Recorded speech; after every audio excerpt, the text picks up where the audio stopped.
పాకిస్తాన్లో ఉగ్రవాదులు యథేచ్ఛగా సంచరిస్తారు.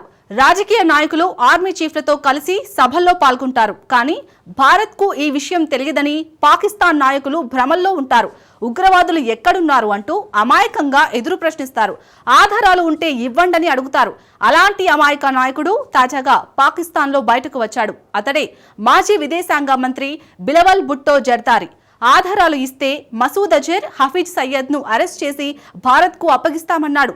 ఈ వ్యాఖ్యలతో జర్దారీపై సొంత దేశంలో నిప్పులు కక్కుతున్నారు. అసలు బిలావల్ ఎలాంటి వ్యాఖ్యలు చేశాడు? ఎందుకు సొంత దేశంలో అతడిపై నాయకులు మండిపడుతున్నారు? Watch story.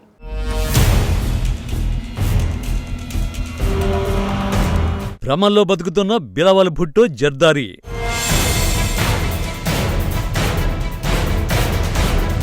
టెర్రరిస్టులపై బిలావల్ వ్యాఖ్యలపై ఆగ్రహం.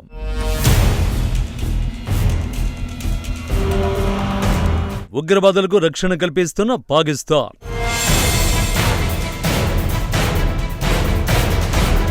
వేర్వేరు దేశాలకు భిన్నమైన దౌత్య విధానం ఉంటుంది. చైనాకు తోడేలు యుద్ధుల దౌత్యం ఉంది. ఫ్రాన్స్కు షాంపెయిన్ దౌత్యం, బ్రిటన్కు వలసవాద మత్తు దౌత్యం ఉంది. అలాగే పాకిస్తాన్కు మాత్రం డెలులు దౌత్యం ఉంది. డెలులు అంటే భ్రమ. అది కూడా పాకిస్తాన్కు ఓ వ్యక్తి నుంచి వచ్చింది. ఆ వ్యక్తి మరెవరూ కాదు, పాకిస్తాన్ మాజీ విదేశాంగ మంత్రి బిలావల్ భుట్టో జర్దారీ. రాజకీయంగా అతడి పేరు గొప్పగా ఉండొచ్చు, కానీ అతడి ఆలోచనలు మాత్రం పూర్తిగా భ్రమల్లోనే ఉంటాయి. తాజాగా అతడు అల్ జజీరాకి ఇచ్చిన ఇంటర్వ్యూను చూస్తే ఈ విషయం స్పష్టంగా బయటపడుతుంది. ఇంటర్వ్యూలో భాగంగా ఉగ్రవాదులు హఫీజ్ సయీద్, మసూద్ అజర్ గురించి ప్రశ్నించగా వాళ్ళు ఎక్కడున్నారో తనకు తెలియదన్నాడు. హఫీజ్ సయీద్ స్వేచ్ఛగా తిరుగుతున్నాడన్నది అవాస్తవంగా బిలావల్ చెప్పాడు. అతడు పాకిస్తాన్ ప్రభుత్వం అదుపులో ఉన్నట్టు తెలిపాడు. అయితే మసూద్ అజర్ ఆఫ్ఘనిస్తాన్లో ఉన్నట్టు వెల్లడించాడు. ఒకవేళ అతడు పాకిస్తాన్లో ఉన్నట్టు భారత్ సమాచారం ఇస్తే అతన్ని సంతోషంగా అరెస్ట్ చేస్తామంటూ మాజీ పాక్ విదేశాంగ మంత్రి స్పష్టం చేశాడు. ఆ తర్వాత భారత్కు డీల్ ఆఫర్ చేశాడు. ఉగ్రవాదుల్ని అప్పగించడంలో భారత్ సహకరించేందుకు సిద్ధంగా ఉంటే ఏ వ్యక్తినైనా అప్పగించడానికి ఎలాంటి అడ్డంకులు ఉండవన్నాడు. పాకిస్తాన్తో ఉగ్రవాదంపై సమగ్రంగా చర్చించాలన్నాడు.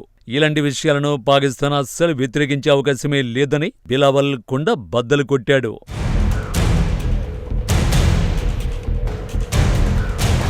సింపుల్గా చెప్పాలంటే ఆధారాలు ఇవ్వండి, టెర్రరిస్టుల్ని అప్పగిస్తామని బిలావల్ తేల్చి చెప్పాడు.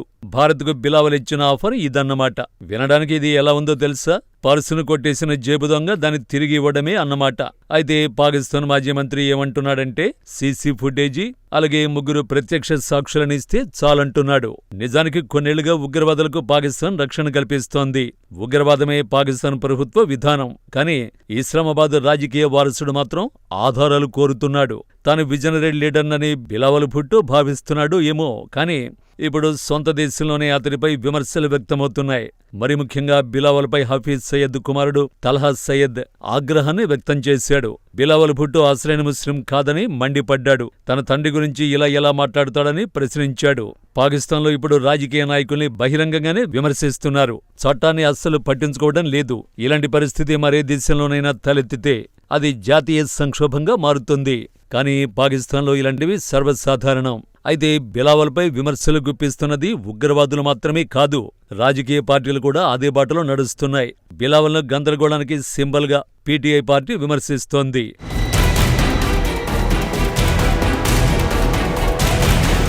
బిలావల్ భుట్టో కేవలం స్వార్థ రాజకీయ ప్రయోజనాల కోసం తన వారసత్వాన్ని వాడుకుంటున్నాడని ఇతర పార్టీల నాయకులు మండిపడుతున్నారు. బిలావల్ భుట్టో జర్దారీ రాజకీయ లాభాల కోసం ఎత్తునిస్తున్నాడు. కానీ ఇక్కడ సమస్య ఉంది.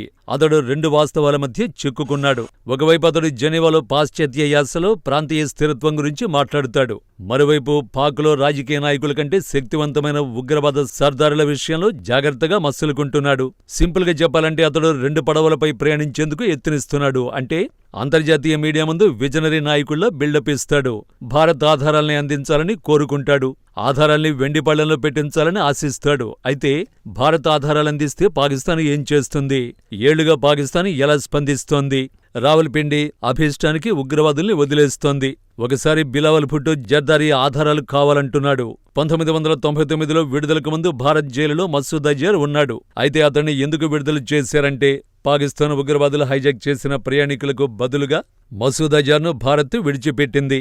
ఆ తర్వాతే అతడు జైషే మహమ్మద్ ఉగ్ర సంస్థను స్థాపించాడు.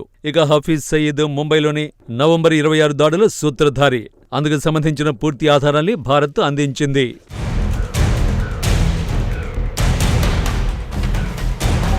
ముంబై దాడుల వెనుక హఫీజ్ సయ్యద్ ఉన్నట్టు నిఘా సమాచారాన్ని కూడా భారత్ ఇచ్చింది. కానీ పాకిస్తాన్ ఉగ్రవాదులు మాత్రం పదే పదే భారత్పై దాడులకు దిగుతున్నారు. పాకిస్తాన్కు ఆధారాలతో సమస్య ఏమాత్రం కాదు. ఉగ్రవాదుల్ని అరెస్ట్ చేసే ఉద్దేశమే ఆ దేశానికి లేదు. బిలావల్ భుట్టో జర్దారికి తన వ్యాఖ్యలు అద్భుతంగా అనిపించొచ్చు. భారత్కు మంచి ఆఫర్ ఇచ్చినట్టు ప్రపంచం ముందు బిల్డప్ ఇవ్వచ్చు. కానీ అతడా భ్రమంలో నుంచి బయటకు వచ్చి ఉగ్రవాదం అనేది తమ దేశ విధానమన్నది అర్థం చేసుకోవాలి.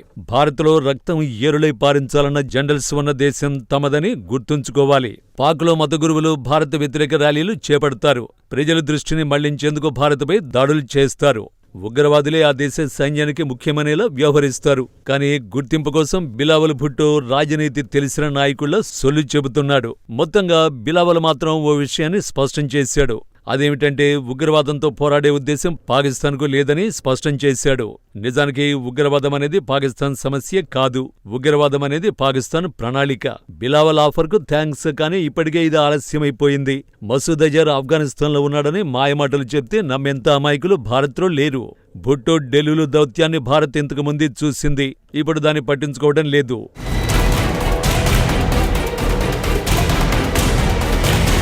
పాకిస్తాన్ ఉగ్రవాదాన్ని పెంచి పోషిస్తున్న విషయం ప్రపంచానికి చాలా స్పష్టంగా తెలుసు. పబ్లిక్గా పాకిస్తాన్ హఫీజ్ సయ్యద్, మసూద్ అజర్ ర్యాలీల్లో పాల్గొంటున్నారు, సభల్లో ప్రసంగిస్తున్నారు. కానీ పాకిస్తాన్ మాత్రం ఆధారాలు అడుగుతోంది. అదే మరి పాక్ మాయాజాలం.